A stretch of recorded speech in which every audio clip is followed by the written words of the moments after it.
Silakan. Oh ya, Assalamualaikum warahmatullahi wabarakatuh. Selamat malam, sahabat-sahabat sekalian, kawan-kawan yang bergabung eh, pada sesi diskusi eh, kali ini. Diskusi yang kemudian eh, kita bahas adalah membaca negara Muslim dalam menghadapi pandemi gitu. Eh, Dalam artian bukan hanya negara yang kemudian pada sistem pemerintahannya itu kemudian menganut sistem uh, Islam ataupun Syariah gitu. Tapi kemudian uh, pada negara-negara yang kemudian juga mayoritas penduduknya juga Muslim, terutama seperti halnya Indonesia gitu. Dalam perspektif uh, geopolitik ekonomi gitu, Mbak, ada pertanyaan-pertanyaan yang kemudian muncul di kita bahwa dalam situasi pandemi seperti ini, bagaimana sih negara-negara Muslim itu menghadapi situasi seperti ini, terutama saudara-saudara kita yang kemudian berada di Timur Tengah, khususnya negara-negara seperti Palestina dan negara-negara Suriah yang kemudian masih menghadapi kondisi perang yang kemudian sangat membuat ekonominya terpuruk gitu, ekonomi dan politiknya terpuruk gitu. Ini untuk kita bahas bersama Mbak Dina itu yang juga Mbak Dina merupakan dalam kalau apa merupakan seorang pakar Timur Tengah gitu ya Mbak, dan juga seorang dosen gitu. Kalau saya juga sering ikuti tulisan-tulisan Mbak di Facebook yang kemudian banyak menuliskan soal keadaan di negara-negara yang berada di Timur Tengah itu. Mbak, yang dibahasnya penting untuk soal ini Mbak, soal bagaimana sih situasi negara-negara Muslim ini jika dilihat dalam perspektif geopolitik gitu, ya, wilayah kawasannya, kemudian dan juga jika dilihat dari kawasannya soal politik dan ekonominya itu. Mungkin itu dulu Mbak. Selebihnya disilakan Mbak. Silakan Mbak. Oke, bentar ya.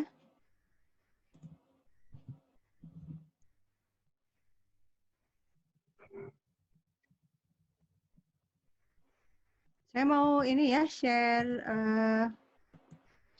PowerPoint ya. Iya Mbak. Ya. Oke, bismillahirrahmanirrahim. Assalamualaikum warahmatullahi wabarakatuh. Salam kenal buat teman-teman semua dari PMII Manado. Senang bisa gabung di diskusi malam ini. Saya pernah loh ke Manado beberapa tahun yang lalu, ke Bunaken ya, itu apa? Yang nggak sampai nyelam sih karena saya nggak bisa menyelam, jadi cuma main air aja. Ya,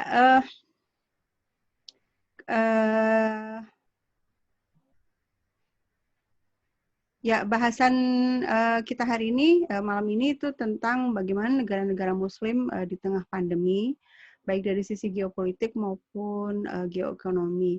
Kalau kita bicara negara Muslim, itu secara totalnya itu ada 57 negara. Jadi, luas sekali gitu ya. Kalau mau dibahas semua tentu nggak bisa. Nah, antara lain ya, Saudi Arabia, Pakistan, Afghanistan, Iran, Mauritania, Oman, Yaman, Mesir, Jordan, Maldives, Maroko, Uni Emirat Arab, Tunisia, Malaysia, Indonesia, Brunei, dan masih banyak lagi, 57 negara totalnya. Nah, karena kajian saya lebih banyak di Timur Tengah, kita mulai dulu di Timur Tengah ya, nanti baru kita pindah ke Indonesia dan Malaysia. Nah, secara umum COVID-19 ini memang mengubah banyak hal di Timur Tengah, terutama kondisi perekonomian sangat banyak berubah. Kenapa? Karena aktor yang terkuat di Timur Tengah saat ini kan bisa dibilang Saudi Arabia ya, karena negara yang sangat kaya, kemudian juga menjadi penguasa dari Haramain. Jadi Saudi Arabia ini menjadi salah satu aktor penentu di konstelasi politik di Timur Tengah. Tapi karena COVID, akhirnya Saudi Arabia terpaksa menghentikan kedatangan umroh, dan ini sangat berpengaruh besar pada APBN mereka. Mereka itu punya target tahun ini tuh sampai, kalau saya nggak salah angka ya, sampai 80.000 peziarah datang. Ya, dari umroh ya. Nah, tapi kan bulan Februari sudah dihentikan gitu. Itu udah bisa dibayangkan betapa banyak penghasilan yang jauh berkurang, yang drastis berkurang dari kedatangan para peziarah ini. Kemudian juga Saudi Arabia, terutama yang berperan di sini pangerannya MBS, itu malah berkonflik dengan Rusia, perang minyak melawan Rusia. Jadi MBS awalnya meminta Putin untuk memotong produksi minyak, Putin nggak mau, akhirnya mereka bertengkar di telepon, dan akhirnya sama-sama keras kepala, ya sudah sama-sama kita banjiri pasar dengan minyak gitulah. Intinya akhirnya minyak sampai drop kan, sampai sempat harganya negatif, dan itu tentu saja memukul kedua negara ini ya, dan juga negara-negara lain yang memang penghasilannya dari minyak. Tapi tentu saja Saudi sangat terpukul karena penghasilan besarnya itu dari peziarah sudah jauh berkurang, sekarang minyak pun juga drop. Sementara kalau buat Rusia, dia masih punya cadangan, sehingga Putin ketika memutuskan untuk perang minyak ini, dia sudah memikirkan bahwa ekonominya masih sanggup menghadapi dropnya harga minyak. Tapi Saudi Arabia akhirnya malah sampai menjual surat utang, dan ini katanya pertama kalinya. Jadi negara yang sangat kaya raya tiba-tiba harus jual surat utang karena saking perlunya uang cash. Nah, kemudian perkembangan terbaru 2 hari yang lalu, Amerika itu malah menarik Patriot misilnya dari Saudi. Ini perkembangan yang sangat mengejutkan karena apa? Karena Saudi Arabia memang bergantung kepada Amerika dari sisi pengamanan, karena Saudi Arabia menganggap dirinya itu terancam oleh Iran. Ya. Nah, beberapa hari sebelumnya Iran sudah meluncurkan satelit militer. Ini menimbulkan tanda tanya, kenapa nih kok tiba-tiba Amerika menarik Patriot dari Saudi Arabia? Kemungkinan besar ini untuk menekan Saudi Arabia untuk segera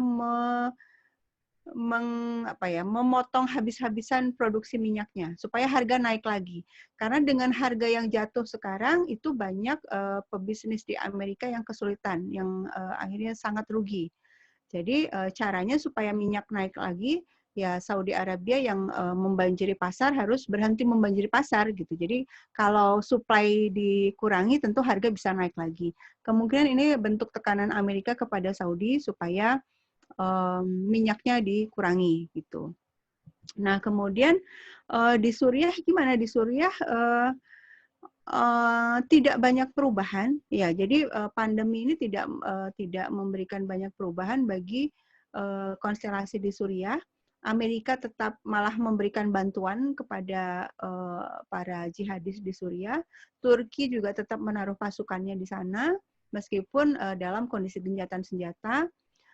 Dan kemudian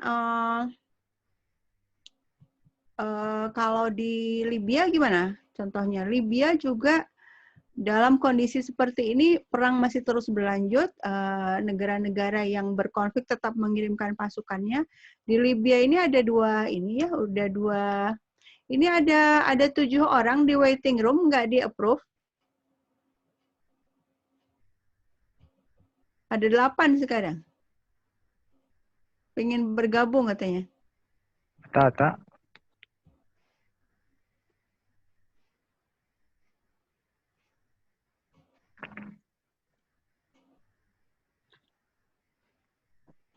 Ya, saya lanjutkan. Libya ini yang berperang satu sama lain itu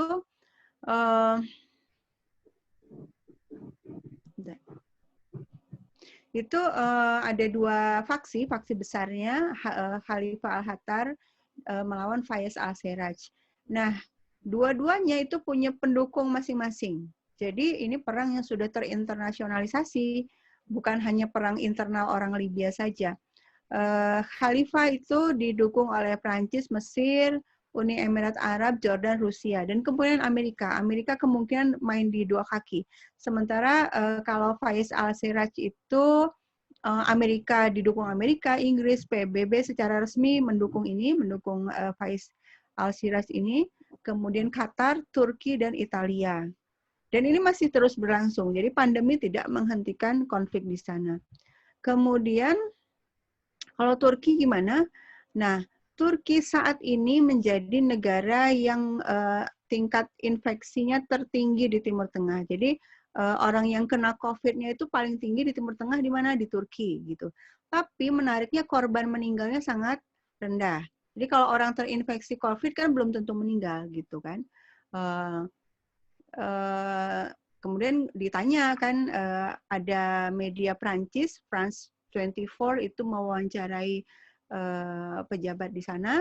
Kenapa kok angka infeksinya sangat tinggi, tapi yang meninggal sangat sedikit? Ternyata di sana itu penghitungan korban COVID itu berbeda dengan standar WHO. Berbeda dengan cara kita orang Indonesia menghitung, cara negara-negara lain menghitung. Apa perbedaannya? Kalau di Turki itu dibedakan. Orang yang meninggal dihitung sebagai korban COVID itu yang betul-betul korban COVID gitu. Jadi ada perbedaan antara died with COVID dengan died from COVID. Kalau died with COVID itu orang dia sudah sakit, sudah punya penyakit lain gitu kan, terus kena COVID, terus meninggal. Nah ini kan dipertanyakan sebenarnya meninggalnya karena COVID atau kebetulan dia memang sakit, kebetulan kena COVID gitu. Nah, kalau di Turki itu nggak dihitung sebagai korban COVID. Yang dihitung sebagai korban COVID itu, korban meninggal itu ya yang benar-benar hanya karena COVID saja gitu. Makanya angkanya menjadi sangat rendah. Itu diberitakan di France 24. Kemudian di sana lockdown-nya seperti apa? Di sana hanya orang usia 20 tahun ke bawah dan 60 tahun ke atas yang harus stay at home. Yang lain tetap bekerja seperti biasa. Ya, tapi kalau Sabtu Minggu itu total lockdown untuk beberapa kota besar. Misalnya Istanbul itu total lockdown. Sabtu Minggu aja tapi gitu. Ya, nah ini kenapa kok Turki memilih kebijakan seperti ini? Ya karena untuk menyelamatkan ekonomi, ya. Karena mau tidak mau, kalau betul-betul total lockdown itu ekonomi bukan hanya kita di Indonesia, di semua negara kalau diberlakukan total lockdown itu sudah bisa dipastikan ekonomi pasti sangat terganggu ya. Kalau di negara-negara yang sudah sulit ekonominya diberlakukan lockdown ambruk gitu. Ya. Kemudian bagaimana dengan Yaman? Yaman ini kondisinya sangat buruk dari sisi fasilitasnya, air, sanitasi, kemudian rumah sakit, itu semua udah hampir semuanya hancur gitu. Jadi bisa dibayangkan dalam kondisi yang seburuk ini kena pandemi. Nah, yang meninggal itu sangat tinggi, tapi memang tidak banyak diliput. Yaman ini memang negara yang terlupakan ya. dia hampir setiap hari dibombardir oleh bom yang dijatuhkan oleh Arab Saudi dan Uni Emirat. Korbannya sangat tinggi. Jadi selain korban bom juga akhirnya penyakit, karena kan yang dibom itu juga rumah sakit, fasilitas air, listrik, dan lain-lain, sehingga kesehatan masyarakat pun memburuk, sehingga banyak wabah yang lain, misalnya kolera gitu. Jadi yang korban yang tadinya sudah ada wabah ditambah lagi dengan wabah COVID, tentu saja bisa dibayangkan sangat buruk kondisinya. Ya, kemudian Amerika Serikat pun ternyata di Timur Tengah itu tidak mundur. Jadi meskipun 2-3 hari yang lalu ada berita mau menarik Patriot, tapi secara umum Amerika itu tidak menghentikan mesin perangnya di Timur Tengah gitu ya. Amerika, kapal-kapal induknya itu terus berpatroli di Timur Tengah, terutama beberapa tanggal 22 April yang lalu itu malah mendatangi Teluk Persia. Lalu akhirnya oleh kapal-kapal Iran, kapal-kapal kecil Iran itu dikerubutin kapal induknya ini. Dan kemudian Trump akhirnya mengancam kalau kapal-kapal Iran berani mengganggu kapal induknya Amerika, mereka akan segera ditembak, kata Trump. Lalu dibalas oleh Menteri Luar Negeri Iran. Jadi ini menarik ya, sekarang ini di era Twitter ini para pemimpin negara itu banyak yang bertengkarnya lewat Twitter gitu ya.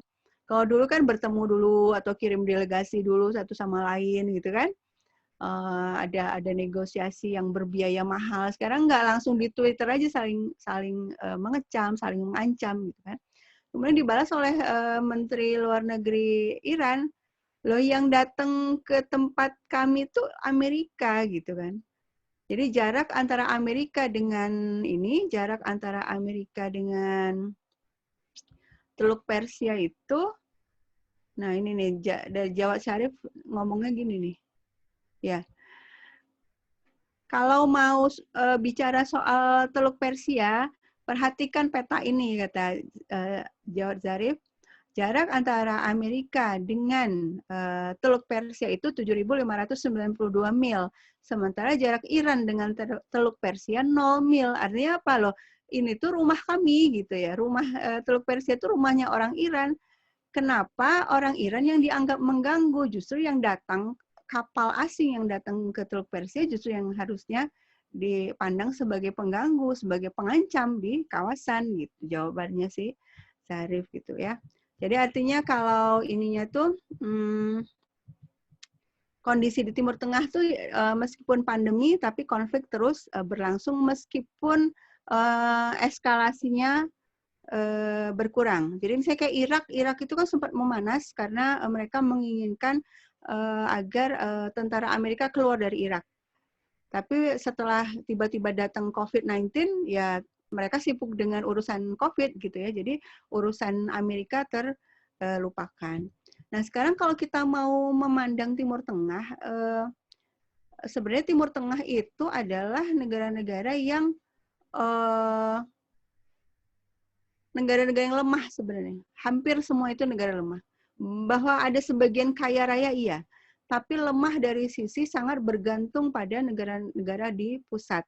Jadi dunia ini kalau pakai model Galtung ya, dunia ini tuh terbagi 3. Nah, kayak gini nih. Pakai world theory Wallerstein juga membagi dunia ini seperti ini. Negara-negara di dunia itu dibagi 3. Ada yang di tengah itu negara core atau negara pusat. Negara pusat ini negara-negara kaya raya. Misalnya Amerika, ya, terus China, ya. Kemudian Rusia, Inggris, Prancis. Yang negara yang 5 yang menguasai Dewan Keamanan PBB ya, yang punya hak veto di PBB. Kemudian semi periferi negara yang menengah lah gitu. Misalnya apa? Dia kuat tapi bukan negara pusat. Misalnya Jepang, Korea kan secara ekonomi kuat gitu ya. Negara-negara Eropa lainnya. Kemudian negara pinggiran, peri-peri negara pinggiran ini, Timur Tengah itu ada di pinggir. Indonesia juga ada di pinggir. Apa itu ciri khasnya negara yang di pinggir? Negara yang di pinggir itu umumnya dia mengekspor sumber daya ke negara pusat, tapi kemudian mengimpor barang produksi negara pusat. Timur Tengah itu adalah pasar terbesar senjata dari Amerika, Inggris, dan Prancis. Tapi juga sebaliknya, pasar terbesar dari minyak Timur Tengah adalah negara-negara pusat. Ya, sumber dayanya dibawa ke pusat dan kemudian pusat mengekspor barang-barang yang dikonsumsi oleh negara pinggiran. Ya, jadi kalau kita memandang bahwa memandang Timur Tengah dengan pemetaan seperti ini, kita akan lihat bahwa apa yang terjadi di Timur Tengah, baik di saat pandemi sekarang atau di luar pandemi, itu sangat bergantung dengan dengan kekuatannya Amerika gitu ya, dengan kehendak Amerika di kawasan, dengan dominasi Amerika di kawasan. Nah, cuma sekarang dengan masalah pandemi ini ada perubahan dari sisi bahwa China itu berpeluang untuk menjadi kekuatan baru yang mendominasi melalui soft power. Apa itu soft power? Soft power adalah kekuatan untuk bisa mempengaruhi negara lain tapi tidak dengan perang, tidak dengan kekasaran, tidak dengan force ya, tapi dengan kebaikan hati, dengan bantuan, dengan kasih uang gitu, misalnya kasih bantuan. Dalam pandemi ini yang paling banyak bantu kan China kan? Dia kasih bantuan uang, hutang bisa jadi, kemudian terutama juga APD, obat-obatan, itu dia kasih bantuan ke negara-negara di Timur Tengah. Nah, artinya saat ini ada pergeseran geopolitik di mana dominasi Amerika itu sangat mungkin berkurang akibat pandemi ini. Tapi konflik-konflik yang ada itu masih jauh dari selesai, terutama misalnya Palestina. Ya, Palestina itu sekarang dalam kondisi double lockdown, ya kan? Sebelum pandemi Palestina itu sudah di lockdown, ya kan? Gaza itu sudah diblokade di segala lini. Sejak 2007, Gaza itu udah orang mau keluar masuk itu sangat sulit. Bahkan misalnya bantuan kemanusiaan kalau mau masuk ke Gaza itu kadang dikasih izin, kadang enggak. Atau nunggu berhari-hari baru dikasih izin masuk. Nelayan-nelayan di Gaza mau cari makan, mau cari ikan, dihalangi oleh militer Israel di laut. Nah, itu mereka sejak dulu sudah di lockdown oleh Israel. Sekarang dengan pandemi, ya tambah lockdown lagi, gitu kan. Dan bagi orang Palestina sulit sekali untuk bisa physical distancing. Kenapa? Karena di Gaza itu daerah terpadat di dunia. Ya, karena daerahnya kecil, tapi isinya ada 2 juta orang. Sebagian tinggal di kamp-kamp pengungsian dengan jumlah 80-an ribu per meter persegi, bayangkan. Jadi benar-benar berdesakan gimana mau physical distancing dalam kondisi ini. Tapi alhamdulillah mungkin ini hikmahnya juga, ketika terlockdown seperti itu kan orang dari luar sulit masuk. Di Gaza ternyata yang kena COVID itu sampai sekarang itu 20 orang. Ya, data terakhir itu 20 orang yang kena COVID di Gaza saja. Dan belum, alhamdulillah tidak ada yang meninggal gitu ya. Dan yang sembuh ada sekitar 12 orang sembuh. Tapi kalau di tepi barat itu jumlahnya lebih tinggi karena tepi barat itu juga termasuk Bethlehem. Bethlehem itu kan daerah turis ya, banyak yang datang berziarah ke sana, itu jumlahnya ratusan. Oke. Pada masa COVID ini apakah Israel mengurangi tindakan kejahatannya di Palestina? Tidak ya. Jadi kalau di tepi barat itu mereka masih terus melakukan penangkapan sewenang-wenang, masih terus menghancurkan dengan bulldozer rumah-rumah. Bahkan ada klinik yang juga dibangun darurat untuk menangani COVID itu dihancurkan oleh tentara Israel. Jadi tidak ada perubahan eskalasi kejahatan Israel di Palestina. Kemudian kemudian kalau kita bicara soal Timur Tengah lagi, ini dari Hannebus tahun 2003. Sistem regional di Timur Tengah itu dibentuk terutama oleh perang, dan ada 2 pusat konflik abadi di dunia, masing-masing merupakan dampak dari dominasi Barat di wilayah tersebut. Yang pertama pembentukan Israel, tadi kita bahas sedikit tentang Israel Palestina. Yang kedua perebutan sumber minyak. Ya. Kemudian, ini lewat aja dulu kalau ada pertanyaan. Nah, ini jadi kalau geopolitik Timur Tengah sampai saat ini tidak banyak berubah, tapi ada kemungkinan aktor baru semakin menghegemoni, yaitu Cina, karena pandemi ini dimanfaatkan oleh Cina untuk memberikan sangat banyak bantuan kepada negara-negara Timur Tengah. Dan kemudian secara geoekonomi bagaimana?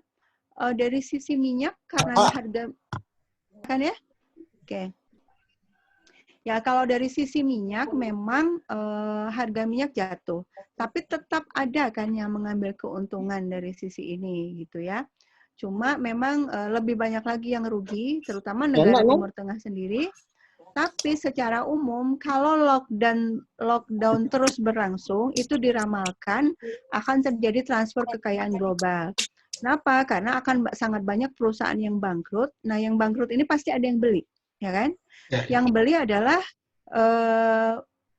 perusahaan-perusahaan yang sangat kaya raya yang uangnya masih sangat banyak gitu kan.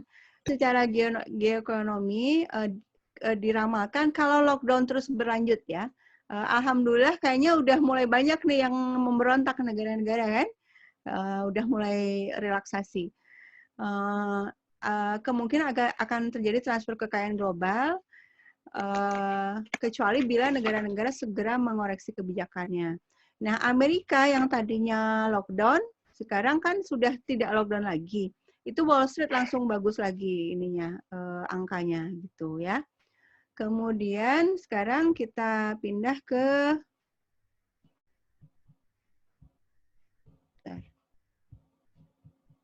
Nah, sekarang pindah ke Indonesia. Indonesia gimana? Kalau saya melihatnya gini, ini adalah pandemi ini adalah fenomena baru gitu ya. Semua orang juga masih bertanya-tanya. Yang jadi contoh itu kan China, karena China yang pertama kali kena kan. China pertama kali kena, lalu ini yang dia pakai, kebijakan yang dipakai oleh China adalah lockdown total. Nah, tapi apakah itu cara yang terbaik?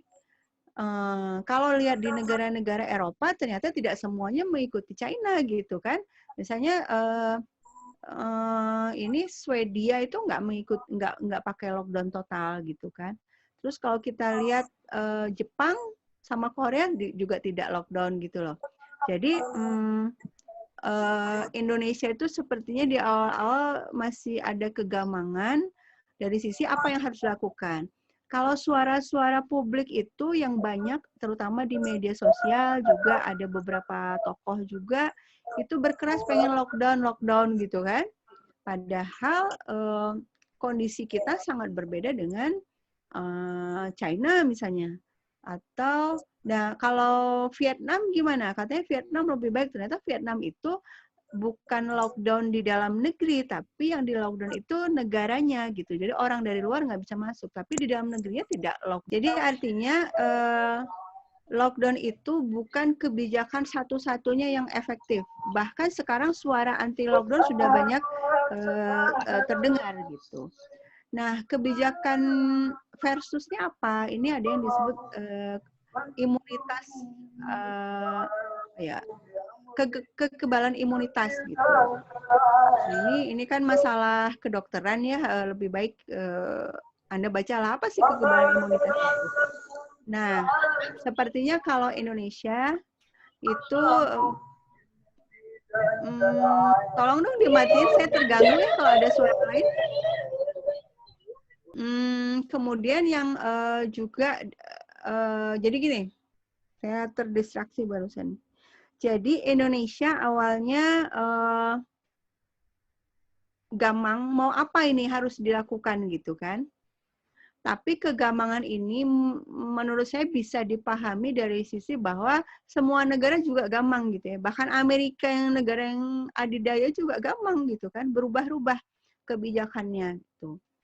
Cuma akhir-akhir ini semakin menguat seruan atau himbauan atau misalnya suara-suara di media sosial untuk tidak lockdown atau bahkan PSBB pun juga itu kan sebenarnya semi-semi lockdown juga ya. Itu juga mempersulit. Anda tahu di daerah saya itu kan juga sudah PSBB ya. Itu ada kesaksian dari seseorang yang tinggalnya tidak jauh dari tempat tinggal saya. Di dekat tempat tinggal saya itu masih ada sawah ya, masih banyaklah sawahnya gitu. Jadi sekarang lagi musim panen kan, lagi musim panen, kemudian banyak yang menjadi buruh tani untuk panen, untuk membantu panen. Mereka datang dari tempat-tempat jauh, datang ke lokasi sawah ini tanpa masker, dan itu langsung diancam denda oleh aparat gitu. Padahal mereka orang-orang yang sangat miskin gitu kan. Diancam dendanya 50.000. Dengan cara apa mereka bayar? Mereka datang jauh-jauh untuk jadi buruh tani itu justru karena sangat butuh uang gitu kan. Nah, ini kan sesuatu yang dipertanyakan, apakah seperti ini cara menghalangi persebaran COVID gitu kan. Ya mudah-mudahan Indonesia bisa mengambil solusi yang terbaik ya di tengah berbagai pro dan kontra ini.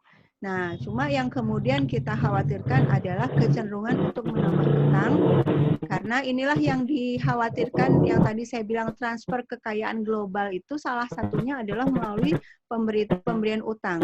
Jadi Bank Dunia dan IMF itu sejak beberapa waktu terakhir itu sudah menawarkan hutang ke negara-negara berkembang. Pokoknya negara-negara dan miskin ya, negara berkembang dan miskin. Negara-negara yang kesulitan COVID kita siap kasih bantuan, kata Bank Dunia dan IMF. Padahal hutang Bank Dunia dan hutang dari IMF itu sudah rekam jejaknya sudah jelas sekali. Anda baca bagaimana sih sebenarnya Bank Dunia itu, bagaimana sebenarnya IMF itu tidak bermanfaat banyak bagi negara yang dihutangi, bahkan lebih banyak merugikan. Ya. Nah, kemudian WHO bagaimana? Nah, WHO juga kita lihat berusaha mempengaruhi kebijakan negara-negara di seluruh dunia, gitu kan? Tapi kita lihat di berbagai negara tidak semuanya yang patuh sepenuhnya pada WHO. Jadi, kalau seandainya pemerintah kita tidak patuh WHO itu bukan sesuatu yang aneh gitu, karena negara-negara sudah banyak juga yang menolak gitu ya.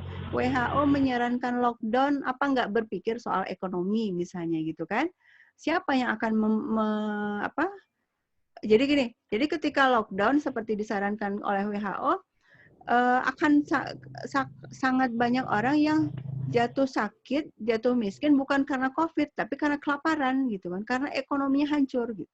Nah, ini tidak dipertimbangkan oleh WHO, dan kalau Anda bacalah di ini ya atau tonton videonya Dr. Erickson, bagus sekali itu. Dia itu dokter di Amerika. Dia secara ilmiah, kalau dia dokter ya, jadi saya tidak, kalau saya harus menjelaskan tentu bukan kapasitas saya, tapi saya mengutip dari Dr. Erickson itu, ada videonya di Facebook banyak tersebar. Kalau di YouTube sudah dihapus-hapusin oleh YouTube. Dia bilang lockdown ini justru kontraproduktif dengan upaya melawan virus. Dia bilang gitu. Ya. Itu bagaimana dengan tetangga kita Malaysia? Malaysia juga sudah merelaksasi lockdown. Ya, tadinya sempat lockdown, sekarang sudah dibuka lagi aktivitas ekonomi. Jadi kemungkinan tadi yang seperti saya bilang bahwa ada prediksi transfer kekayaan global, kalau negara-negara segera mengubah kebijakannya dan tidak menyerah pada tawaran hutang dari Bank Dunia dan IMF, prediksi soal transfer kekayaan global ini bisa dicegah, dan perekonomian meskipun sekarang semua sudah guncang bisa segera diperbaiki lagi. Mungkin itu saja dari saya. Kita lanjut aja sama diskusi ya, ini pengantar aja. Ya, terima kasih.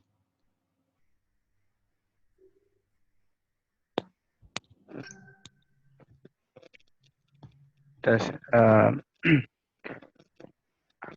boleh masuk tak? Kita masuk.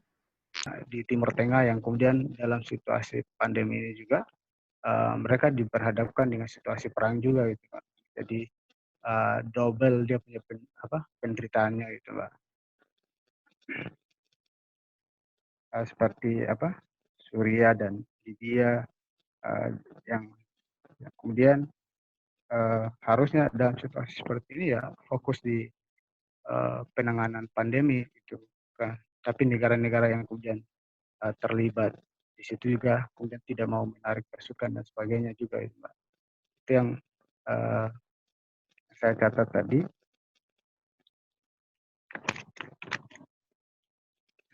Selain itu juga dalam segi ekonomi juga ya Mbak, banyak negara-negara di Timur Tengah yang kemudian ekonominya sangat tergantung pada minyak gitu.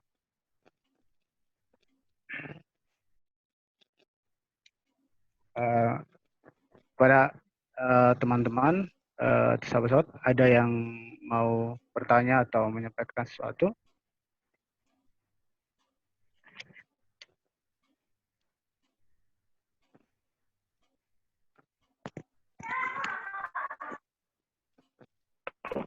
Saya bisa?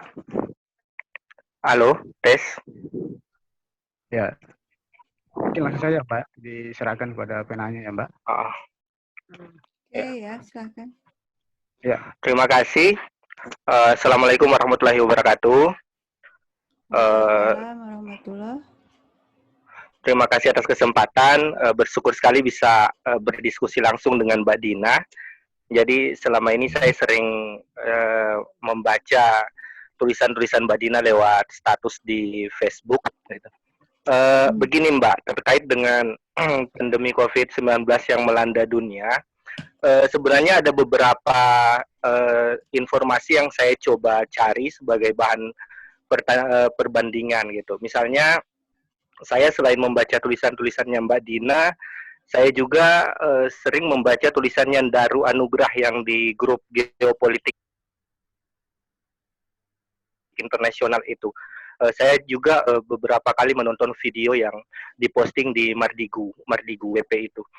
Begini Mbak, saya lihat ada beberapa perbedaan tentang analisis mengenai COVID-19 ini gitu. Nah, banyak kemudian yang mengaitkan COVID-19 ini dengan teori konspirasi. Misalnya kemarin siapa ya yang diwawancara di Kompas TV, yang personil salah satu grup band itu, si Jerin kalau tidak salah. Nah, dia kan diundang Kompas TV dan menyampaikan tentang pandemi COVID-19 dan mengaitkannya dengan teori konspirasi. Meskipun Jerin akhir-akhir ini atas apa yang dia sampaikan di Kompas TV banyak dibully gitu. Di kalangan artis juga dia dibully karena mengemukakan teori konspirasi.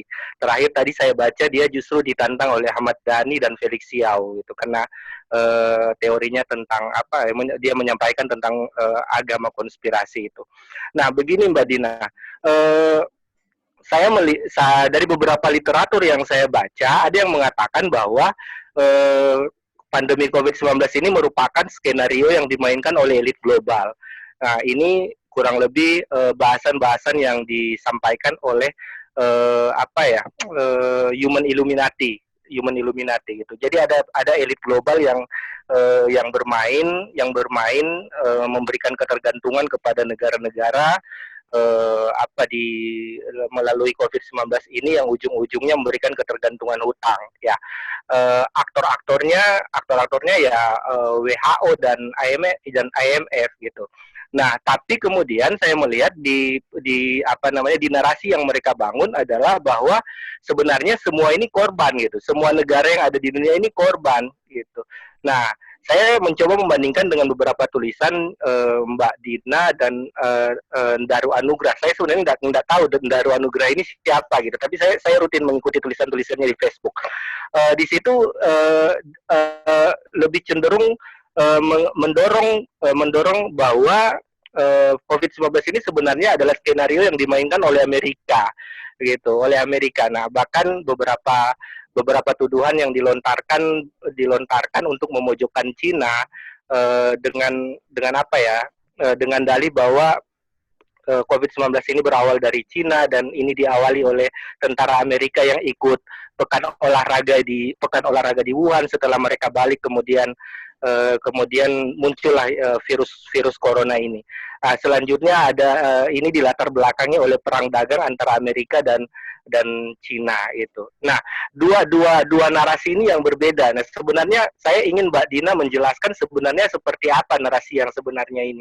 Apakah kemudian teori konspirasi ini bahwa dia tidak mengenal negara apapun, semua jadi korban. Nah, buktinya sekarang Amerika justru terjerat hutang yang lebih besar karena pandemi COVID-19. Semua negara kini hampir semua negara berhutang ke IMF. Ataukah kemudian memang Amerika sengaja, kalau narasinya Mardigu, ini Amerika ini super tega gitu. Dia rela mengorbankan rakyatnya sendiri untuk kepentingan mereka gitu. Kalau Mardigu ini dia menjelaskan bagaimana sejarah Amerika super tega dari waktu ke waktu untuk meraih keuntungan dengan mengorbankan masyarakatnya sendiri. Mungkin itu Mbak, mungkin ada perbandingan itu. Saya minta barangkali Mbak Dina bisa mengklirkan narasi-narasi yang berbeda ini. Terima kasih, Mbak. Ya, teori konspirasi ya, Mbak. Saya baru nulis tuh tadi siang, baca nggak menganalisis teori konspirasi, saya judulnya gitu. Belum, Mbak. Kalau yang hari ini saya belum buka Facebook. Ya, jadi gini, teori konspirasi itu asumsinya adalah ada sekelompok orang yang mendesain dunia ini. Apapun yang terjadi di hari ini itu didesain oleh sekelompok orang ini. Jadi orang ini sedemikian digdaya, sedemikian berkuasa sehingga bisa mengatur apapun, baik itu ekonomi, politik dan lain-lain di dunia. Itu teori asumsi dasar orang-orang yang menganut teori konspirasi. Nah, ini sangat rentan terjebak pada pencocok-cocokan. Ya. Jadi misalnya ya dicocok-cocokin lah gitu ya. Yang paling parahnya itu misalnya lihat gambar segitiga gitu ya. Atau ada gambar bintang 5, wah ini pasti Zionis gitu kan. Nah, itu kayak gitu, itu yang paling parahnya seperti itu ya. Terlalu mudah mencocok-cocokkan sesuatu. Tapi apa yang disampaikan oleh orang-orang yang mengikuti teori konspirasi itu, sebagian datanya sangat mungkin benar, sebagian datanya. Nah, ini akhirnya beririsan dengan orang-orang yang menganalisis situasi dengan berdasarkan basis ilmu ekonomi politik global. Nah, kalau saya selama ini, baik itu menganalisis konflik Timur Tengah, maupun sekarang juga bicara soal COVID, dulu tesis saya juga kebetulan sekali S2 saya itu membahas tentang kesehatan, tentang HIV/AIDS, tentang bagaimana UNAIDS memaksakan programnya di negara-negara berkembang yang sebenarnya tidak memberikan hasil yang jadi hasilnya itu sebenarnya aneh. Jadi gini, UNAIDS itu programnya untuk menghapuskan AIDS itu apa coba? Anda tahu kan? Ada yang tahu nggak apa? Ya, jadi apa? 1, mengganti, karena yang diasumsikan orang yang kena AIDS adalah orang pecandu narkoba, narkobanya diganti dengan metadon. Saya wawancaralah ke orang-orang yang ex pecandu ini kan, kamu setelah minum metadon ini tetap kecanduan nggak? Ya iya, tetap kecanduan, tapi kecanduan jadi metadon. Kan nggak menyelesaikan masalah. Tapi UNAIDS kasih programnya itu. Kemudian apa? Jarum suntik gratis disebarluaskan. Dengan asumsi apa? Iya, para pecandu narkoba, kalau jarum suntiknya bersih, nggak bakal keturunan HIV/AIDS. Loh, kok malah memfasilitasi para pecandu? Kan pertanyaannya itu. Tapi mengapa UNAIDS, lembaga PBB yang khusus menangani AIDS, justru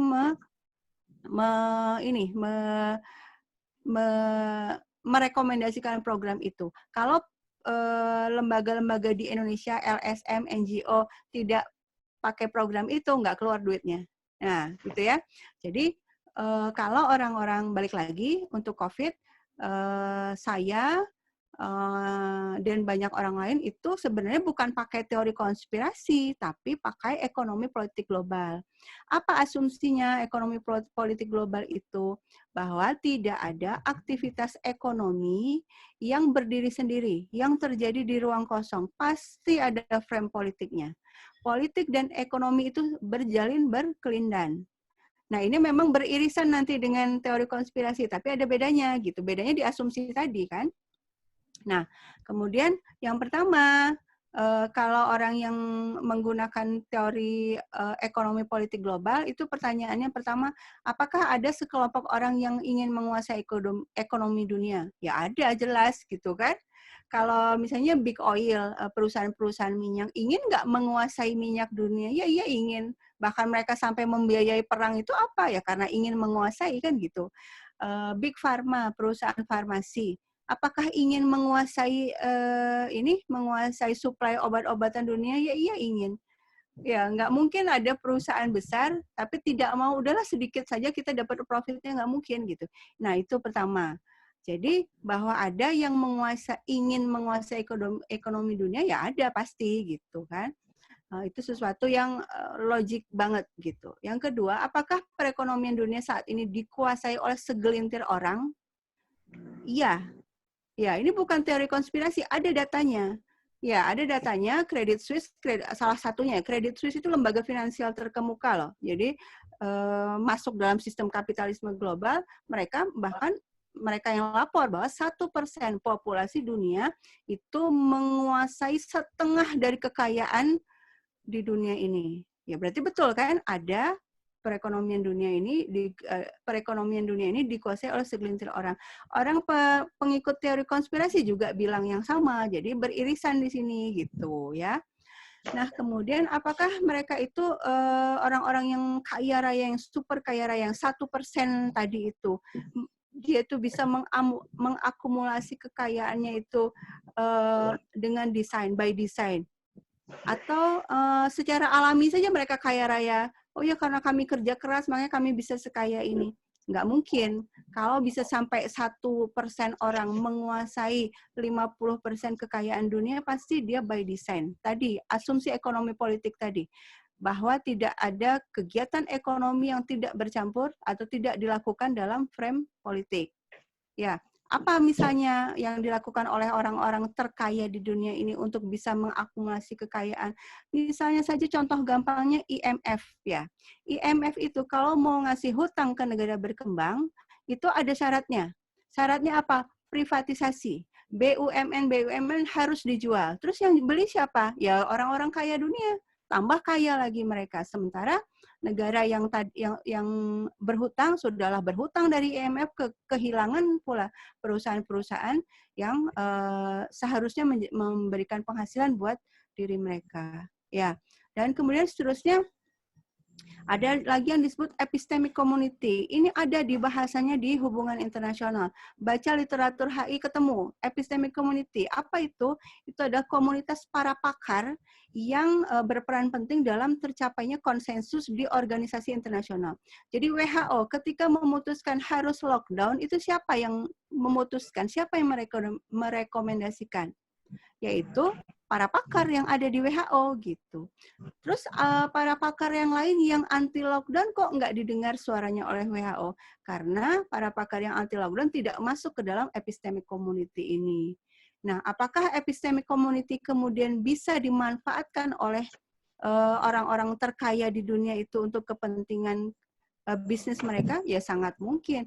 Karena banyak para pakar dunia, para pakar yang sudah level elit, ketika dia riset, itu dapat uangnya, fundingnya adalah perusahaan, Big Pharma, atau yayasan di bawah Big Pharma. Gitu. Jadi,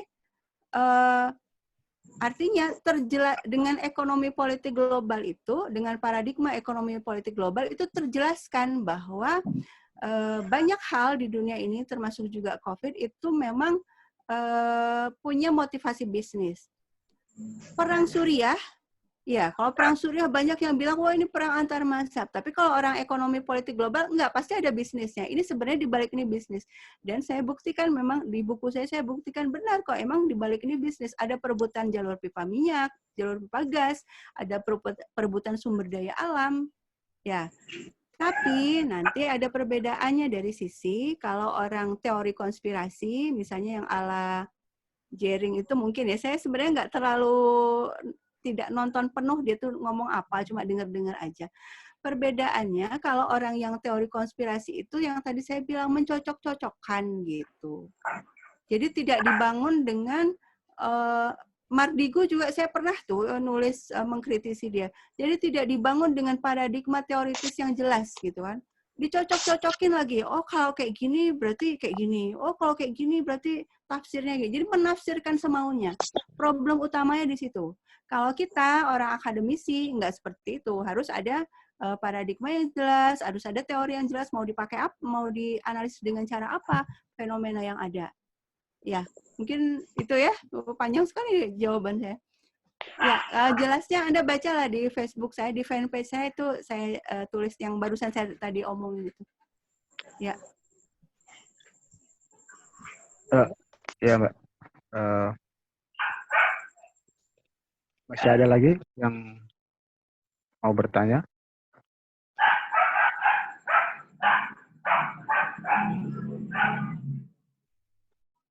Mas Sukur. Oh ya, silakan Mas. Assalamualaikum warahmatullahi wabarakatuh. Waalaikumsalam warahmatullahi. Sebenarnya menarik yang Mbak jelaskan dari awal. Saya juga mengikuti status-status Facebook dari Mbak Dina Sulaiman.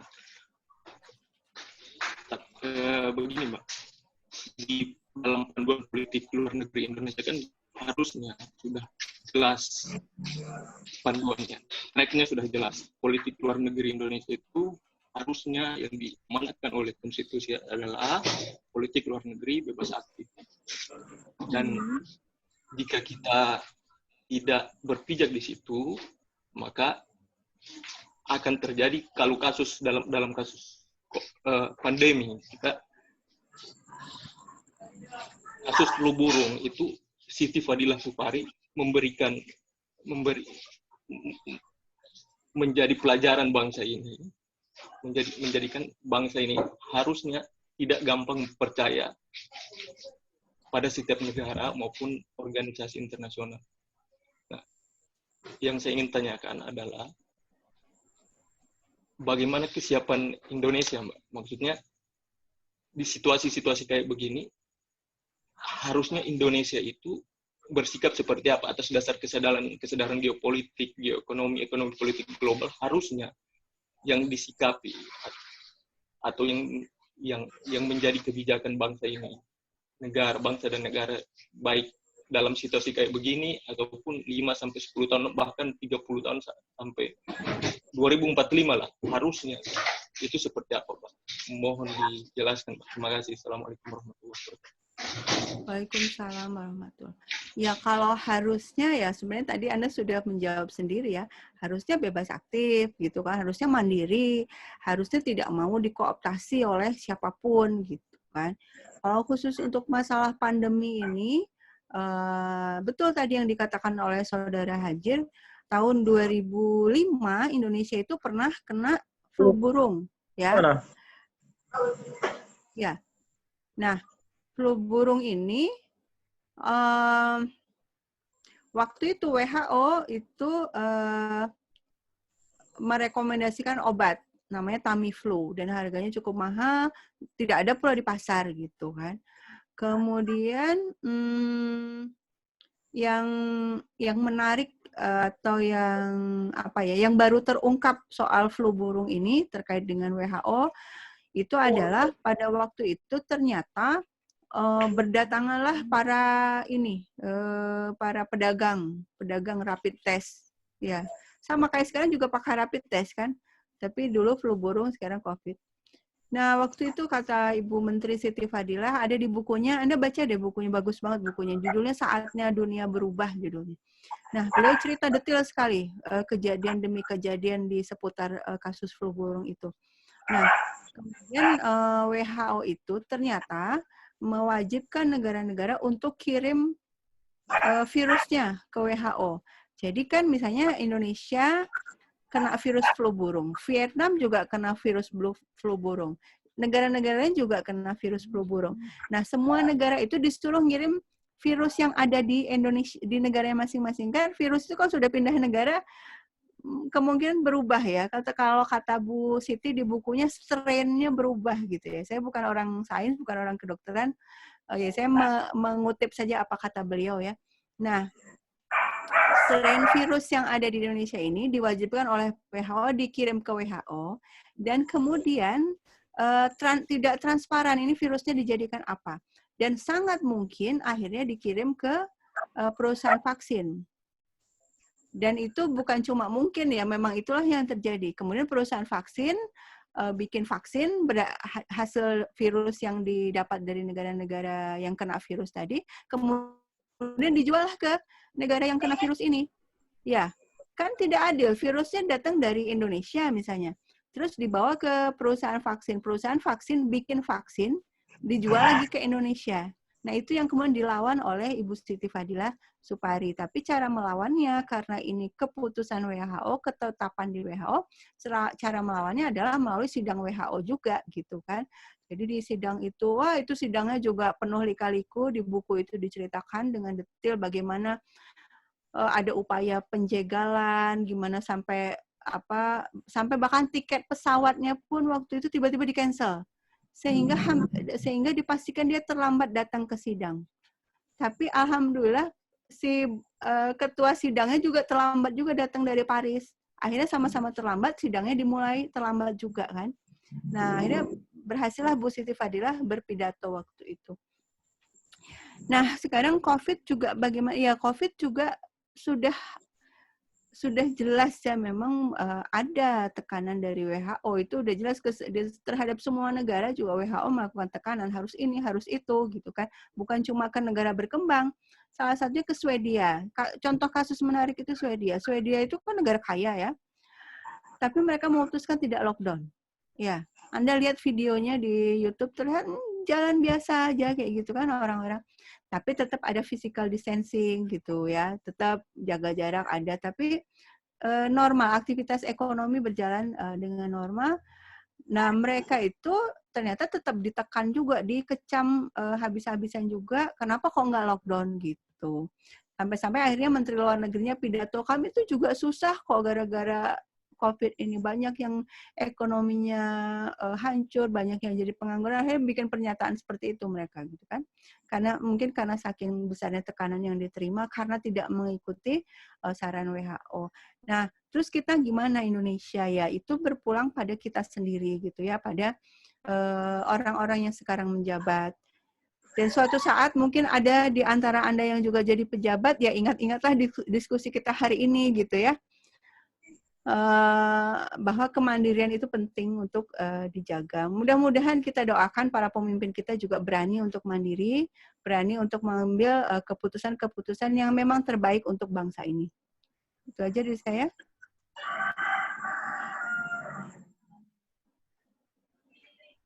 Ya.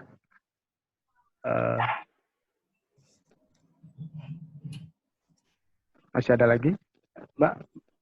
Mau nanya, Mbak? Masih boleh kita lanjut ya, Mbak? Betul, Mbak? Ya, oke, silakan. Takutnya Mbak lagi sibuk. Masih ada? Kawan-kawan, sahabat-sahabat sekalian, masih ada yang mau ditanyakan?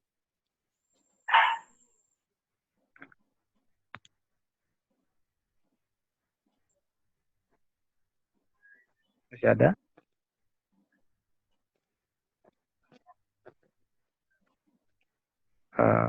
Ya Mbak, kalau belum ada saya boleh Mbak ya? Ya silakan. Ini Mbak, dalam situasi seperti ini kan banyak perusahaan-perusahaan besar seperti Pharma dan sebagainya yang kemudian mengambil kesempatan juga di sini, Mbak. Salah satunya seorang Bill Gates itu yang kemudian mencoba menjual vaksin di tengah-tengah seperti ini, Mbak. Kenapa sih Bill Gates ini bisa kemudian bisa mempengaruhi badan PBB seperti WHO gitu, Mbak? Ya. Oke, tadi ini sangat berkaitan dengan tadi penanya pertama siapa ya? Mardiansyah ya, tentang teori konspirasi ya. Banyak orang yang menuduh atau mengejek ketika kita bicara soal Bill Gates, wah itu teori konspirasi gitu ya. Karena apa? Karena memang ada sebagian orang kalau bicara sama Bill Gates itu dikait-kaitkan dengan wah ini pemuja setan, ini dajjal, ini kayak gitu loh, ya kan? Nah, tapi kalau kita orang yang berbasis ekonomi politik global, kita tuh menganalisis dari sisi faktanya bahwa memang sosok Bill Gates ini dia sangat kaya raya, yayasannya sangat kaya raya, itu dia berinvestasi. Dia menggunakan kata investasi loh, Bill Gates sendiri ngomong, berinvestasi di 7 perusahaan farmasi besar, di Big Pharma. Ya, untuk membuat vaksin COVID-19. Nah, itu kan pernyataan dia sendiri. Apanya yang konspirasi gitu kan? Ya. Jadi dia menyatakan seperti itu. Nah, kita orang yang berbasis ekonomi politik global akan melihat loh kok bisa ada sebuah yayasan dibiarkan menguasai atau memonopoli bisnis vaksin. Itu yang perlu kita kritisi, karena monopoli dalam bisnis jelas tidak sehat. Apalagi kemudian yayasan Bill Gates ini memang betul-betul terbukti datanya ada, dia adalah donatur terbesar kedua di WHO. Ya, donatur terbesar pertama di WHO adalah Amerika Serikat. Yang kedua Bill Gates. Ya, jadi bahkan dia berdiri sejajar sama negara ini. Bill Gates itu kan individu. Kalau Amerika negara. Jadi di WHO sebuah negara yaitu Amerika dan puluhan negara lain yang jadi donatur WHO itu berdiri sejajar dengan Bill Gates. Bahkan Bill Gates karena dia donatur terbesar kedua, suaranya mau nggak mau pasti paling kuat gitu kan. Bohong kalau ya maksudnya terlalu naif kalau dikatakan itu kan cuma nyumbang baik-baik saja, tidak berpengaruh pada kebijakan. Itu kayaknya terlalu naif ya. Ketika ada donatur terbesar kedua kasih uang jutaan dolar, masa suaranya tidak didengar gitu kan. Nah ini pun kalau dibahas apa sih kebijakan-kebijakan WHO selama ini, yang kemudian fundingnya dari Bill Gates, itu banyak yang lebih fokus ke vaksin. Ya, contohnya di India itu kasih vaksin polio. Kemudian di Suriah, bayangkan di Suriah juga dia kasih vaksin di beberapa negara Timur Tengah. Nah, padahal problem kesehatan dunia itu bukan vaksin atau tidak vaksin. Problem kesehatan dunia adalah harusnya membangun fasilitas kesehatan publik yang bagus di berbagai negara, terutama negara miskin dan berkembang. Harusnya dana yang ada itu ya bangunlah, itu bangun rumah sakit, bangun klinik. Gimana supaya klinik kapasitas rumah sakit banyak dan orang tidak perlu membayar mahal untuk rumah sakit, harusnya kan ke sana. Tapi program-program WHO itu mereka lebih suka vaksin sana, vaksin sini gitu loh. Terus vaksinnya siapa yang bikin? Vaksinnya yang bikin adalah rekanannya Yayasan Bill Gates gitu loh. Jadi ini kalau bahasan seperti ini yang ada datanya juga itu adalah bahasan ekonomi politik global. Saya ingin meluruskan lagi. Jadi kayak gini itu bukan teori konspirasi yang diejek-ejek orang itu gitu ya. Tapi kalau kemudian ditambah-tambahin, oh Bill Gates ini pemuja setan, oh Bill Gates ini tangan kanannya Dajjal dan terus, nah itu udah teori konspirasi itu gitu ya. Itu udah di luar kajian akademis. Itu jawaban dari saya. Oh iya Mbak, terima kasih Mbak. Boleh masuk Pur? Oh ya, masih boleh ya Mbak ya? Masih boleh Pak? Ya oke, silakan. Oh ya, oke. Ayo. Makasih Mbak. Assalamualaikum warahmatullahi wabarakatuh. Waalaikumsalam. Menarik juga Mbak dari penjelasan pertama soal Mbak petakan mulai dari beberapa negara Islam yang ada di Timur Tengah, lalu kemudian dari sisi geopolitik dan geoekonominya Mbak. Nah saya lebih ke kecenderungannya soal apa yang kemudian Mbak simpulkan tadi, bahwa ketika situasi COVID ini Timur Tengah, inti poinnya adalah sangat bergantung pada negara core, begitu ya Mbak, kira-kira. Sehingga di sini saya lihat bahwa seperti yang Mbak katakan tadi, bahwa ternyata di geopolitik Timur Tengah ternyata ada aktor baru yang kemudian berusaha untuk mendominasinya, seperti Cina tadi Mbak katakan. Yang ingin saya tanyakan di sini, adakah kecenderungan dari negara Cina ini sendiri, seperti yang Mbak katakan tadi, bahwa kemudian mereka akan memonopoli, dalam istilahnya tadi yang Mbak katakan, bahwa terjadi transfer global yang secara besar-besaran ketika terjadi perusahaan satu yang rugi kalau kemudian dibeli oleh perusahaan yang sangat kaya, masih ada cadangan uang yang sangat banyak gitu. Apakah kelihatan di negara Cina punya kecenderungan yang seperti itu atau tidak Mbak? Untuk di Cinanya sendiri Pak, gitu Mbak. Ada satu lagi boleh Mbak? Oh ya, silakan. Oh ya, mohon maaf, satu lagi Mbak. Di Indonesia sendiri Mbak, tadi kan kalau Mbak jelaskan kecenderungan lockdown-nya itu mengikuti caranya Cina gitu. Padahal ada lockdown yang berbeda seperti yang Mbak jelaskan di negara Turki yang hanya seperti dijelaskan awal tadi, dan kemudian bukan lockdown secara total yang menjadi salah satu cara, tapi ada juga soal imunitas tubuh tadi Mbak. Yang saya tanyakan, apakah di kondisi di Indonesia sekarang ini boleh pakai yang kedua itu atau enggak Mbak? Gitu. Ingat kalau misalnya kita lihat yang skala contohnya PSBB, itu kan mungkin sudah dikritik oleh warga masyarakat yang mungkin ekonominya rugi dan sebagainya. Apakah bisa pakai cara yang kedua itu atau tidak Mbak? Gitu. Mungkin itu saja dari saya, lebih jelasnya saya maaf. Oke, yang pertama mengenai China, apakah China sangat mungkin membeli, misalnya ada perusahaan-perusahaan yang bangkrut? Ya sangat mungkin, karena memang China itu memang kaya raya gitu kan. Kemudian cuma gini, artinya ada dua karakter Cina dan Amerika itu karakternya jauh berbeda. Jadi sama-sama ingin mendominasi dunia gitu kan. Tapi karakternya beda. Kalau Amerika itu dia mendominasi dengan ingin mengubah tatanan juga gitu ya. Jadi dengan menggunakan kekuatan militer. Sementara, jadi hard power istilahnya. Amerika ingin menguasai dunia, ingin mendominasi dunia dengan menggunakan hard power. Kalau ada penolakan langsung gulingkan gitu ya. Jadi pemerintahan yang anti Amerika itu langsung digulingkan oleh Amerika gitu, atau berusaha digulingkan oleh Amerika. Itu hard power itu kayak gitu. Nah, kalau China dia karakternya adalah pakai soft power. Dia sudah baik-baik aja, dia bisnis gitu kan. Mau terserah mau rezimnya kayak apa dia nggak peduli gitu. Yang penting bisnis jalan. Nah, itu dua karakter dari. Jadi sekarang ini yang disebut adidaya dunia itu ada dua kan, Amerika dan China. Karakternya perbedaannya di situ. Nah, kemudian kalau yang ke Indonesia kebijakannya, nah ini problemnya adalah kalau Anda baca bukunya Siti Fadila Supari itu ya, kalau yang saya tangkap adalah banyak elit di bidang kesehatan ini adalah orang-orang yang memang yang pro WHO gitu kan, atau bahkan Anda kalau Google saja coba Bio Farma itu perusahaan farmasi besar di Indonesia kan, Bio Farma itu sudah kerjasama dengan Bill Gates, coba ada beritanya.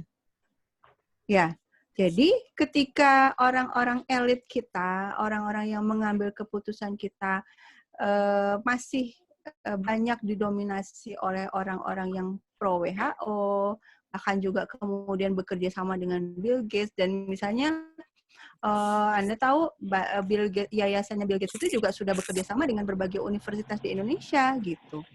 Jadi ketika pakar-pakar, nah balik lagi ke epistemic community yang tadi saya ceritain. ya kan? Jadi ada epistemic community, sekelompok pakar yang kemudian memutuskan kita tuh harusnya bagaimana di Indonesia, pakar di bidang medis gitu. Nah, selama para pakar di bidang medis yang punya suara, yang punya pengaruh besar itu memutuskan untuk mengambil model China, lockdown total, ya itulah yang akan terjadi di Indonesia. Tapi alhamdulillah kan sudah berubah ya. Terakhir kan sudah, misalnya Presiden Jokowi kan pernyataan terakhirnya apa? Kita berusaha berdamai dengan virus. Kan ada pernyataan kayak gitu. Itu kan sebenarnya herd immunity kan sebenarnya. Iya, istilah lainnya gitu ya. Artinya apa? Ya sudah ada virus di sekitar kita, sebagaimana virus-virus yang lain juga banyak gitu kan. Kita hidup dengan waspada gitu kan. Aktivitas ekonomi tetap jalan, tapi kita waspada, misalnya pakai masker misalnya, atau cuci tangan, terus jaga jarak, jaga kesehatan. Jadi tetap sebagaimana kita juga menjaga kesehatan untuk ancaman-ancaman virus yang lain gitu. Demam berdarah itu kan virus juga sebenarnya kan. Tapi kenapa kita tidak sepanik itu, padahal demam berdarah jumlahnya sangat jauh lebih banyak dibanding COVID sekarang ini kan. Ya, tapi kenapa nggak sepanik itu kita kan? Padahal itu virus juga gitu. Terus tiap sebentar nyamuk ada di mana-mana. Apakah kita benar-benar ketakutan? Kan enggak. Nah, mudah-mudahan ada pergeseran gitu. Apalagi kan negara-negara di dunia juga udah banyak yang ini ya, udah banyak yang berani bersuara berbeda. Kayak tadi saya kasih contoh Malaysia gitu kan. Malaysia juga udah relaksasi gitu. Terus tadi juga contoh Turki juga kan. Kalau saya boleh kasih contoh yang lain, misalnya Iran itu tadinya itu negara tertinggi juga yang kena kena COVID gitu, tapi sekarang tergeser oleh Turki ya. Nah, tapi jumlah korbannya lebih tinggi di Iran. Tapi Iran itu akhirnya selama ini mereka tidak mengambil kebijakan yang disuruh oleh WHO, jadi nggak pakai lockdown. Tapi alhamdulillah kan bisa terlalui gitu ya. Angka kesembuhannya sekarang jauh lebih tinggi daripada angka yang angka kematian. Mudah-mudahan Indonesia juga bergerak ke arah situ ya. Kita optimis ya, apalagi melihat Pak Mahfud MD juga kemarin waktu saya tonton di TV juga bersuara yang sama, kelihatan sudah mulai ada pergeseran kebijakan. Ya, ada lagi satu lagi ya, terakhir aja ya.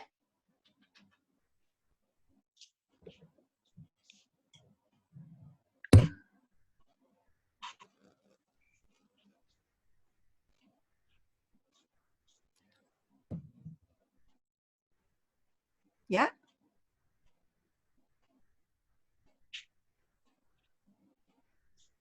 Ya, gimana moderator? Ya, maaf Mbak. Ada lagi? Sahabat, kawan-kawan. Terakhir, bisa moderator singkat terakhir? Ya, halo moderator, bisa terakhir? Ada dua Mbak. Ya, yang perempuan dong. Tadi belum ada yang perempuan. Oh iya. Perempuan dulu baru. Iya. Yang laki-laki. Iya. Boleh ya Mbak, dua terakhir ya Mbak ya. Iya, oke, silakan. Ya, langsung tidak. Iya. Ya, terima kasih moderator, terima kasih juga kepada Mbak Dina, materinya sangat menarik, sangat membuka wawasan saya. Yang ingin saya tanyakan sebenarnya mengenai data COVID-19 ini di Indonesia. Beberapa hari lalu kan saya sempat melihat ada cuitan di Twitter yang mengatakan bahwa sebenarnya data COVID-19 di Indonesia ini dimanipulasi. Bahasanya begitu, dimanipulasi. Bisa jadi kurang, bisa jadi lebih, seperti itu. Nah, yang ingin saya tanyakan, apakah ada hubungannya dengan kondisi ekonomi politik di Indonesia sehingga data yang sebenarnya itu dimanipulasi seperti itu, Mbak Dina? Mungkin itu saja, terima kasih. Oke. Ya, apakah data di Indonesia dimanipulasi atau tidak, saya nggak tahu sama sekali. Cuma kalau melihat kecenderungannya, saya tadi udah kasih contoh ya, Turki ya. Turki itu angkanya rendah banget, angka kematiannya rendah banget, dan kemudian ketika diwawancarain oleh France 24, itu media Prancis, media yang sangat terkemuka di Prancis, itu kata pejabat di Turkinya, kami mencatat kematian COVID itu yang benar-benar karena COVID, bukan bersama COVID ya. With COVID dengan from COVID itu beda ya. Ya. Jadi yang dicatat oleh Turki itu yang died from COVID. Betul-betul karena COVID. Artinya benar-benar dites, benar-benar ini meninggalnya karena COVID. Dan karena itulah angkanya rendah. Sementara perbandingannya di Amerika. Nah, di Amerika yang bicara ini adalah dokter-dokter di Amerika yang memprotes kebijakan mereka. Jadi para dokter ini mengatakan, kami disuruh nulis yang meninggal disuruh semuanya bilang COVID. Padahal belum tentu COVID, gitu. Jadi tanpa dites, bilang COVID. Karena apa? Karena gejalanya ada sih mirip-mirip COVID juga, tulis COVID. Sehingga angkanya tinggi sekali. Nah, sekarang Indonesia gimana? Gitu. Kemungkinan Indonesia justru mengikuti model yang tadi itu, model WHO tadi itu, model Amerika. Justru kalau betul ada angkanya tidak tepat, itu justru karena antara yang benar-benar meninggal karena COVID dengan yang kemungkinan karena COVID itu digabungkan jadi satu, makanya tinggi. Jadi justru kemungkinan jumlahnya lebih rendah gitu ya. Kalau dipisahkan dengan model Turki tadi ya, Turki kan memisahkan antara yang benar-benar karena COVID dengan dia sudah sakit yang lain, tapi kemudian meninggal gitu kan, belum tentu karena COVID berarti meninggalnya kan. Nah itu nggak dihitung oleh orang Turki. Ya itu masalah data. Ya. Ya, cari lagi lah, baca-baca lagi, bandingkan dengan negara lain, gitu kan. Ya, selanjutnya yang terakhir ya, siapa tadi yang terakhir? Oh ya, yang terakhir ya, Mbak. Ya, saya Mbak Mardiansa, balik lagi singkat Mbak, terakhir. Ya, masih bisa ya. Ya, ini Mbak, saya mau tanya, dalam hubungannya dengan pandemi COVID-19 ini, apakah adakah kepentingan yang sama antara Bill Gates dan Amerika, Mbak, gitu? Karena kan tadi Mbak sampaikan, dan saya juga sebenarnya sudah baca beberapa tulisan bahwa pendonor WHO itu kan yang pertama Amerika, yang kedua Bill Gates, gitu. Nah, tadi beberapa saat lalu saya juga baca berita bahwa belakangan Amerika mencabut kebijakan mendanai WHO gitu. Nah, makanya saya mau tanya Mbak, apakah ada keterkaitan kepentingan yang sama antara Bill Gates dan Amerika dan berhubungan dengan pandemi ini gitu. Nah, kalau kita lihat juga kan Amerika sekarang sebenarnya dari beberapa berita, apakah itu benar atau tidak, tapi disebutkan bahwa Amerika juga keteteran. Yang pertama memang korban di mereka banyak sekali, yang kedua mereka punya beban hutang yang melonjak akibat pandemi ini. Itu Mbak, terima kasih. Ya, kalau di HI itu ada yang disebut level of analysis ya. Jadi analisisnya mau individu atau mau negara. Kalau membandingkan individu, Bill Gates itu sebagai, Bill Gates itu aktor individu disebutnya. Kita nggak bisa menyebut bahwa aktor individu ini atau si Bill Gates ini kepentingannya sama dengan kepentingan negara. Hampir pasti berbeda ya, karena kalau kepentingan negara dia akan faktornya banyak gitu kan. Yang disebut sebagai national interest itu kan berarti melibatkan rakyat gitu kan, melibatkan keamanan, melibatkan kestabilan ekonomi. Tapi kalau aktor individu ya pasti kepentingan dirinya dan kelompoknya atau yayasannya yang akan diperhatikan gitu. Jadi meskipun memang Bill Gates itu orang Amerika, tapi karena posisinya ada, dia mewakili dirinya sendiri dan yayasannya, kita tidak bisa menyamakan bahwa kepentingan dia sama dengan kepentingan Amerika. Nah, sekarang Amerika itu bagaimana? Memang Trump ini memang kondisinya memang kelihatan agak membingungkan, tapi kalau kita lihat bahwa Amerika ini di internalnya juga ada perpecahan. Jadi negara adidaya pun juga suaranya banyak gitu kan. Trump punya faksi sendiri, kemudian Fauci itu yang jadi direktur gugus tugas COVID juga ternyata punya kepentingan sendiri juga gitu kan. Kemudian ada faktor Bill Gates sebagai yang memberikan dana besar pada WHO, semuanya itu berjalin berkelindan satu sama lain sehingga kata-kata Trump ini juga nggak bisa kita pegang juga sebagai kepentingan Amerika gitu loh. Jadi misalnya Trump itu membabi buta misalnya ngomong, wah ini Cina yang bikin virusnya, misalnya gitu kan. Itu harus kita lihat bahwa Trump adalah seorang politisi.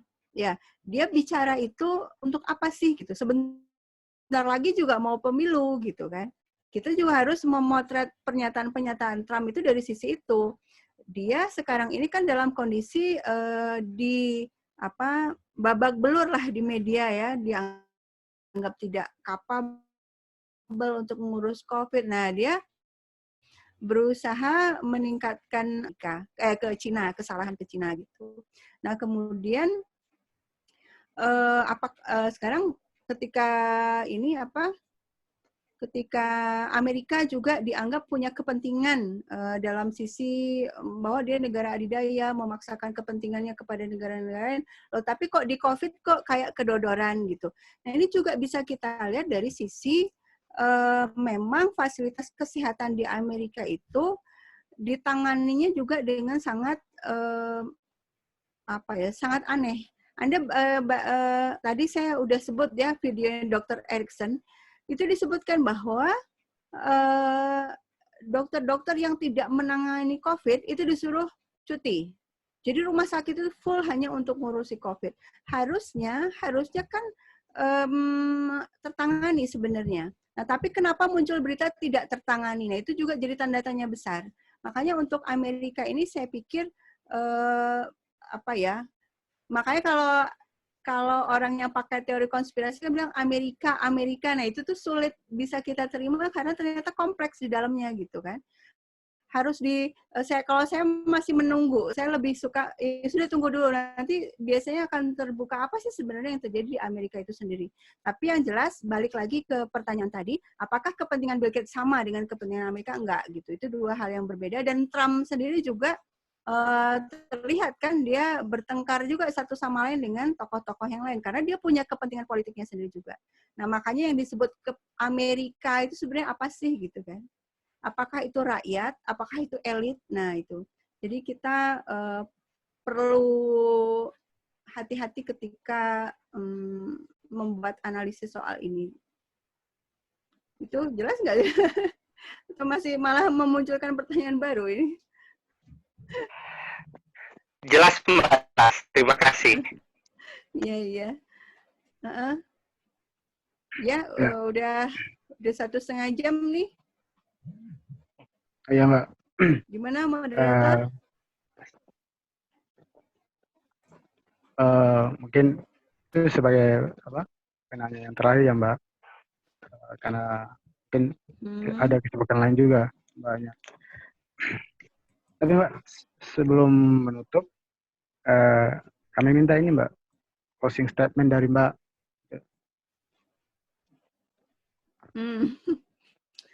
Closing statement ya? Ya. Apa ya?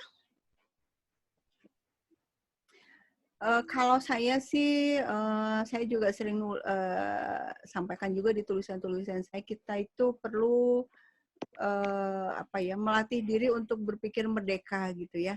Karena kan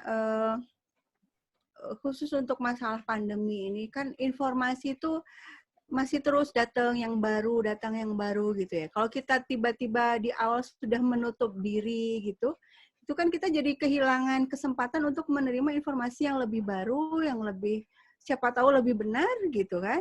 Jadi kita perlu membuka diri, dan ini juga perjalanan sejarah. Anda anak-anak muda semuanya kan yang hadir di sini, kita adalah bagian dari sejarah untuk menyaksikan ada sebuah perubahan besar di dunia. Jadi kalau dulu ketika internet belum semasif sekarang itu, tapi hari ini ketika internet semakin terbuka, orang-orang semakin mudah untuk bicara, informasi semakin semakin flow-nya itu semakin lancar, akan sangat banyak informasi yang bisa kita terima dan kita cerna dengan kepala dingin. Tapi syaratnya itu berpikirnya merdeka dulu. Jadi jangan jangan terlalu cepat menjudge gitu ya.